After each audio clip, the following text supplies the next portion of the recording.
We are the people of quarter-life crisis. At 14, I learned the mathematics of 14 times 4 means a quarter-life crisis at this age equals to death at 56. At 20, I had my fifth.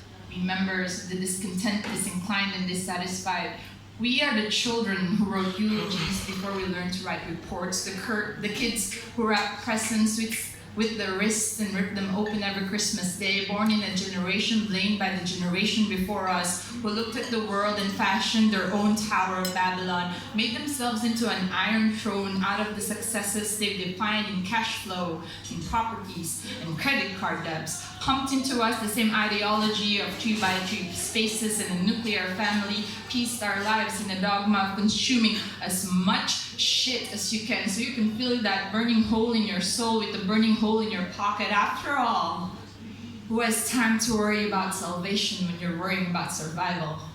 At 23 came the sixth quarter-life crisis, when I found the devil in details of poetry and made rough romance with the passions raging against the machine-made blueprint of my destiny, played passive-aggressive love-making with disillusionment and the throbbing madness inside my chest that wants to be bigger than the office spaces reserved for me. We are the dreamers who didn't stop in secondary school when they warned us that music can make a career and poetry won't get you money.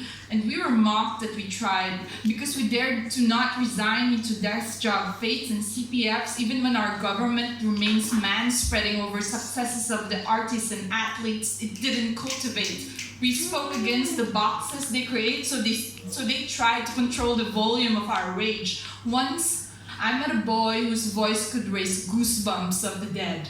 He squeezed his body into the smallest form it could get, even though his melodies could have swallowed black holes, only to be wrapped in a gift case by people who believed in chaining talent like a dog, boxing it in a contract and mass-producing it like livestock. We are the generation stamped with an expiration date, downed our fear of death with whiskey, and played with the hangover we regurgitate the next day, fashioned them into memes. They said our humor's getting as black as how we like our coffee. Well, I say they haven't tasted our souls yet. We are the comic panel of goats screaming into oblivion because we've grown to resist taking this world at face value, learn to grab its head and make us look us in the eye so we can ask it, demand it, beg it the question, is there more?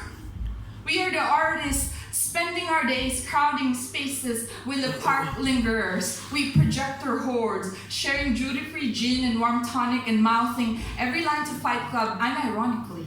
Because we are all Jack's bleeding heart, consecrated by the sincere understanding that the things you own end up owning you. So we destroy industries. Doesn't matter which, golfing, napkins, banks, started disposing of that which is unnecessary, started embracing the self-sustaining that they soon feared that we might just stand up on our own 2 feet one day. So they called us names, snowflakes being one of them, which is ironic because in a few years' time, there probably wouldn't be any snowflakes or a hurricane of it. We are the philosophers on the tightrope of being woke and ignorant, giving our hand to the understanding of the complexity of humanity, from families to sexuality to universal fucking healthcare. They named us strawberries and pussies because we're the only ones who know the value of both. The first to voice the necessity of consent for other people's strawberries and pussies. And for that, we are called weak.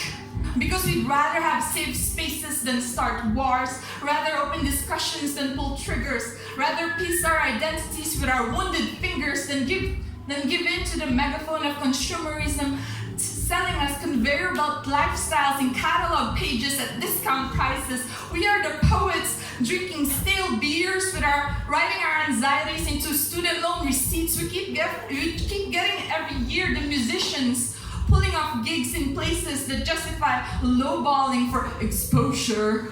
The broke who keeps on giving, the cynics who keep on believing, the idealists who dared to dream beyond a mortgage and a marriage. This quarter-life crisis will never end. Despite feeling like dying, at 27, we continue riding to battle, facing the hosts of the loathing generations before us, the trumpets booming into echoes of these damn snowflakes.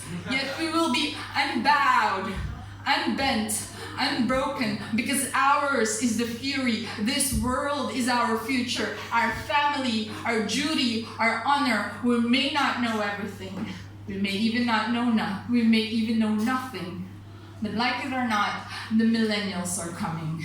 Hear us roar. Thank you.